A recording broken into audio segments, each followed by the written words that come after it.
Kia ora, Grace City. As many of you will have heard by now, I guess, I've just been recently diagnosed with bowel cancer. Sobering news, obviously, and it's still really early days for us as of filming, which is obviously earlier than what you're watching. We still don't know the exact details of what we're facing and what the plan is or anything like that. But we are incredibly grateful already for the prayers of God's people that are surrounding us and the messages of love and support. It's been amazing. How are we doing? Well, as you can imagine, we're in a mixture of emotions. We are scared, but we're also determined and resolved. We're frightened, and at the same time, we're trusting God. It's this whole mix of feelings. We feel very carried and upheld by our Heavenly Father, and yet there are still moments of deep struggle for us. And I'm imagining that's what the journey moving forward for us is going to feel like over the coming months. But as we face this major battle, the message of this Christmas series that we're embarking on together really resonates with me, which was why I talked to JD about going ahead and filming this sermon. I love the theme for this Christmas at Grace City. He gets us. He gets us, because that's the message of Christmas. The message of Christmas is what theologians call the incarnation, that God became man, that Jesus stepped into our world as a full human being without sin, but experiencing everything, all the struggles that we go through and experience in life. And so today, for just a few minutes, I want to reflect with you on what it means that He gets us in our deepest struggles. He gets us in our deepest struggles. In the middle of the patchwork of stories in the Christmas narrative is a story that we pretty much ignore. It's a story that doesn't find its way into any of our Christmas carols. It's not included in any of the beautiful children's books that talk about the story of Christmas that we read to our young ones. It's hardly ever read in the Christmas readings of our church Christmas services. And that's because it's a story of death and darkness and wailing and pain and grief. Some scholars call it the slaughter of the innocents, the slaughter of the innocents. And the name itself suggests why this part of the Christmas story is hardly ever told. Because it's the story of the killing of the little boys of Bethlehem. But I want to go there today because I think this dark part of the Christmas story reminds us that Jesus gets us even in the darkest times in our lives. The story is found at the end of the story of the Magi or the wise men in Matthew's Gospel, chapter 2.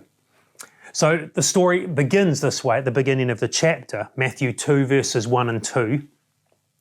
Read, after Jesus was born in Bethlehem in Judea, during the time of King Herod, Magi or wise men from the east came to Jerusalem and asked, where is the one who has been born King of the Jews? We saw his star when it rose, and we've come to worship him.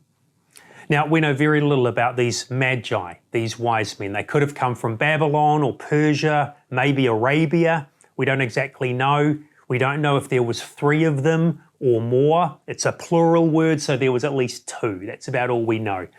We don't know what the star was, whether it was a natural phenomenon that took place, which is what some scholars have tried to argue, or if it's a miraculous star or angel or something else that God used to guide them.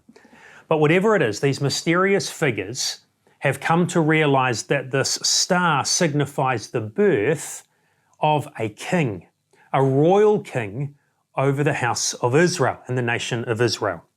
So they come naturally to the city of Jerusalem, following the star from their land to the east. And so they come and they begin to ask in Jerusalem. Now, Jerusalem at this point, Judea, Israel, is ruled by a man by the name of King Herod. King Herod is one of the great tyrants, one of the great evil people of world history. He was a horrendous ruler. But he welcomes the Magi and he invites them in and he tries to bring them into his confidence.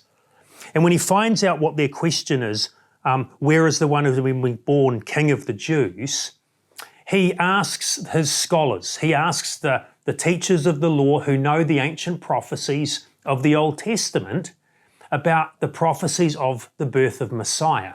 And so he's told that Messiah is to be born in the little village, the hometown of Bethlehem. It's where King David had been born and raised as a shepherd boy, unknown to the rest of Israel. Now, Bethlehem then, and Bethlehem still in the time of King Herod, was not a large city. It was a small settlement, just a village really, with not too many people. But that's where Messiah, according to Scripture, was to be born. Particularly the prophet Micah, which is who the scholars quote to King Herod.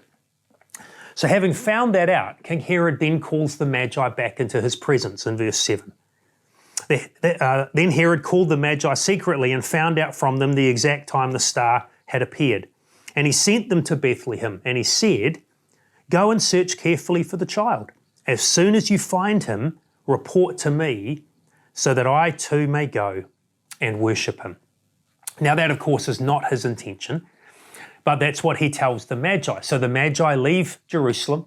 The star continues to guide them down the road to the village of Bethlehem, and there they find Jesus with Mary and Joseph. Now, in most of our retellings of the Christmas story, Jesus is a baby. Often it's still the same night he was born. The wise men, sometimes in some movies and some retellings and stories, the wise men turn up while the shepherds are still even there. But it's actually more likely that Jesus is not a newborn baby here. Because later on, of course, Herod is going to order the killing of every boy 2 years and younger.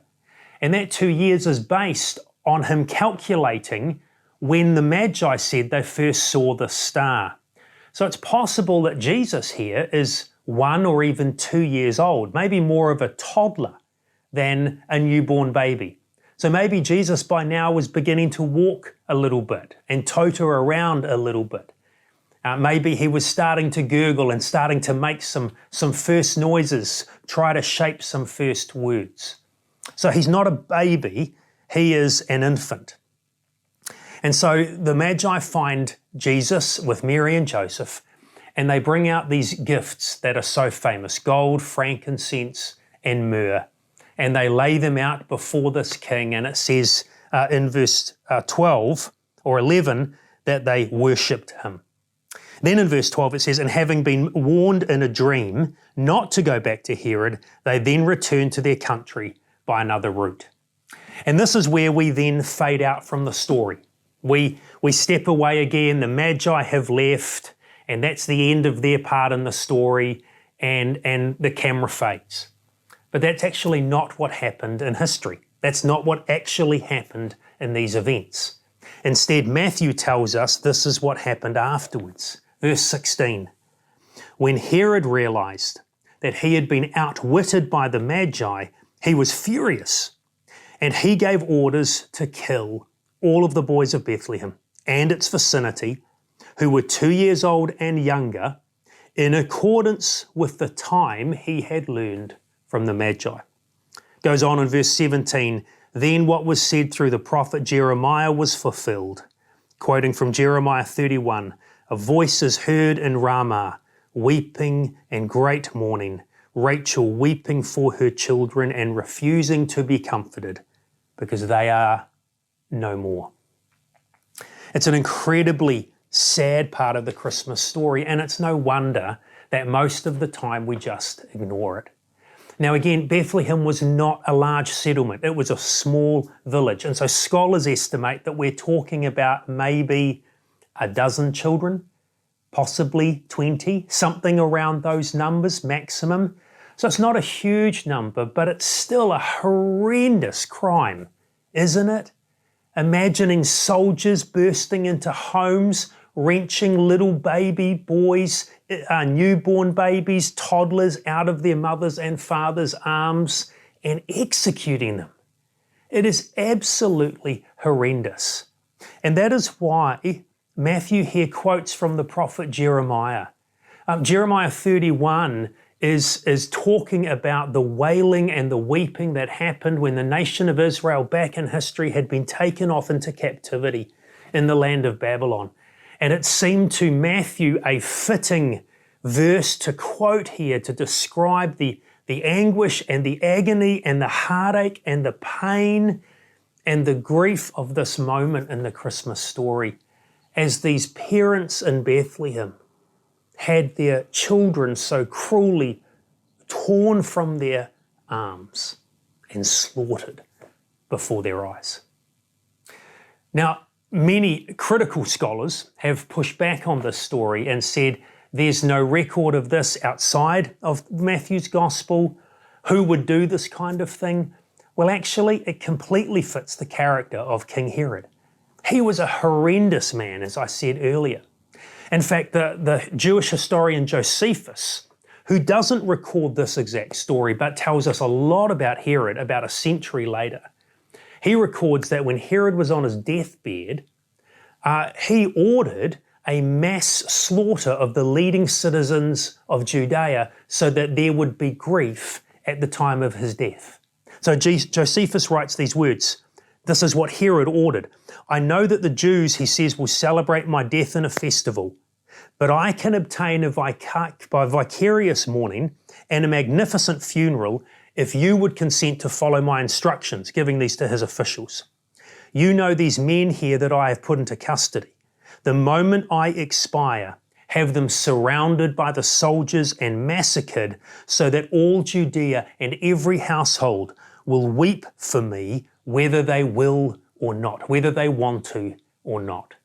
Now, those orders were never carried out in the end, but that's the kind of man Herod was. He did not mind slaughtering people left, right and centre if that would advance his agenda.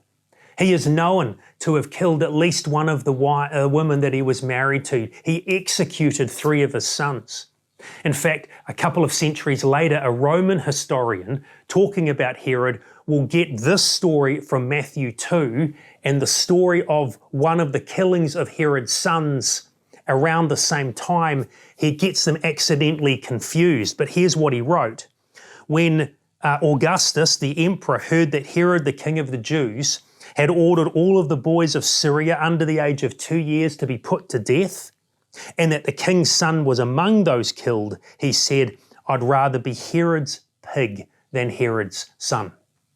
Now, he's got the details wrong. He's conflated 2 separate stories together. But what that shows us is that this is exactly Herod's characteristic. This is the kind of king he was.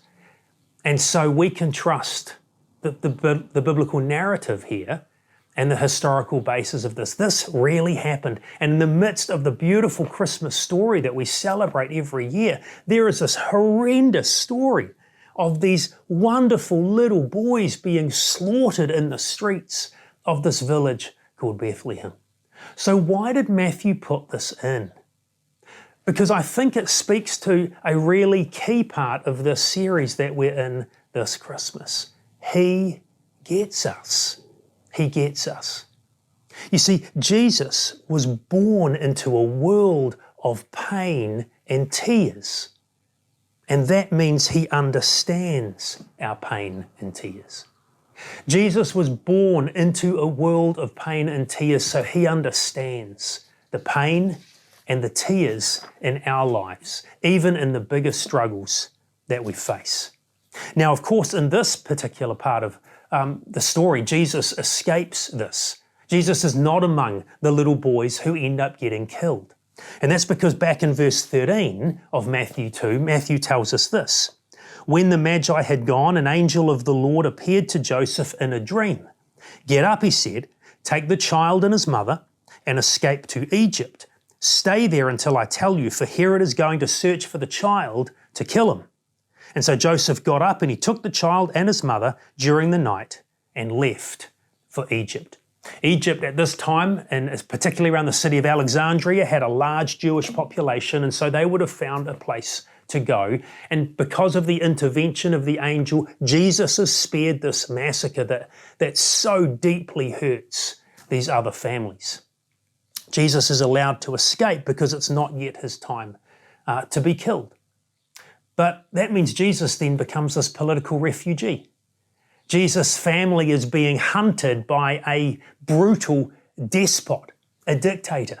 They become a displaced family who have to go on the run and can't go home. It's almost as though you're reading the headlines of what is happening in different parts of the world right now in this place. And it's a reminder to us, isn't it, that Jesus understands. He gets us. Jesus was born into a brutal, violent, painful, tear-stained world, the same world that you and I live in today. There's a beautiful prophecy in the book of Isaiah, Isaiah 53, most of which is speaking about the events surrounding the crucifixion of Jesus. But at one point, Isaiah writes this in Isaiah 53, verse 3. He was despised and rejected by mankind, a man of suffering and familiar with pain. And that's what I want us to understand this Christmas. He gets us. Jesus was born into a world of pain and tears, and so he understands our pain and our tears. He was familiar with pain. He was a man of suffering. So that's why we read in the Gospels that Jesus will weep. Jesus will be frustrated. Jesus will be hurt. Jesus will be betrayed by people he thought he could trust. Jesus will be rejected by so many. Jesus will be disappointed. Jesus will feel deeply alone. Jesus at times will feel overwhelmed with grief, particularly in the Garden of Gethsemane. Jesus will be beaten. Jesus will be scourged and whipped. And ultimately, Jesus will be crucified and will face death. And not just the physical pain, but the spiritual anguish of carrying our sin and the emotional toil that would have carried. You see, Jesus is not removed from the pain from our lives. Jesus was born into our world. That's what Christmas is all about. But it means he was born into a life of suffering. It means he experienced the pain that we experienced, that he has cried the tears that we cry. He gets us. He gets us. Many years ago, I came across a beautiful quote that I've used a number of times in this Christmas season, so those particularly at the East Campus may be familiar with these words. They were written by an Australian theologian many years ago by the name of Leon Morris. And here's what Dr. Morris wrote. Christmas does not show us a God who is serenely detached, but a God who is passionately involved. The incarnation speaks of God coming where we are, taking our nature upon himself, entering the world's struggle and winning our salvation. I've loved those words ever since I read them. That because of Christmas, because of the incarnation, because Jesus became fully a human being and experienced the lives that you and I experience, we come to a God in our prayers and in our tears and in our anguish, but we don't come to a God who is serenely detached like he has no clue.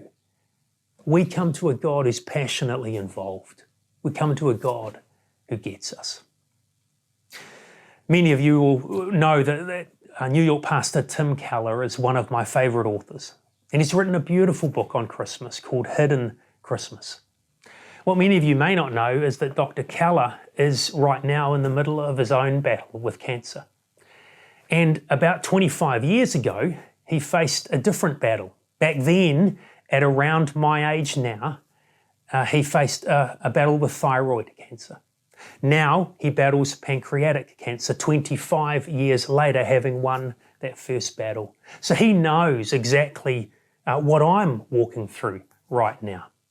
But here's what he writes about the coming of Jesus and the fact that Jesus gets us because of Christmas. Dr. Keller says Christmas shows you a God unlike the God of any other faith. Have you been betrayed? Have you been lonely? Have you been destitute? Have you faced death? Well, so has He. And it's just, again, this reminder that He gets us. That because Jesus was born into a world of pain and tears, He understands our pain and tears. And then Dr. Keller goes on. Christianity says God has been in all the places you have been. He has been in the darkness you're in now and more. And therefore, you can trust Him. You can rely on Him because He knows. And He has the power to comfort and strengthen and bring you through. I've got to tell you, I'm hanging on to those words. This Christmas, more than any other Christmas, those words mean an enormous amount to me. And my prayer is that they will mean an enormous amount to you if you are going through any trial or struggle this Christmas time. Jesus was born into a world of pain and tears, and so He understands our pain and tears. So whatever you are facing this Christmas, whatever you may face in life, He gets us. He understands. Whether you are facing a broken romance or a friendship that's ended, whether you're facing financial hardship that you have no idea how you're going to get around, whether you're facing the prospect of having to close your business down or potentially have to sell your house before the bank does, whether you've got an ongoing health struggle that you can't resolve, whether you're facing the death of a loved one or a battle with cancer, it doesn't matter. He gets us. And He gets us not in all of those big issues either. He gets us in all of the small struggles and difficulties and hardships of life. That's the wonder of Christmas. That's what makes Christmas so powerful. Not only that Jesus was born to die for our sins, but also to experience this world of pain and tears. And because He was born into this world of pain and tears, He understands the pain and the tears that we carry. So my friends, my prayer for all of you, and I've got to tell you, my prayer for me and my family, my wife and kids, and our wider whānau, is that we're going to hang on to that this Christmas. That we're going to know that we come to a God. We are shepherded by a shepherd through a dark valley who knows exactly what we're going through. He's not one who is serenely detached, but is passionately involved in every struggle of our lives. He gets us, folks. He really gets us.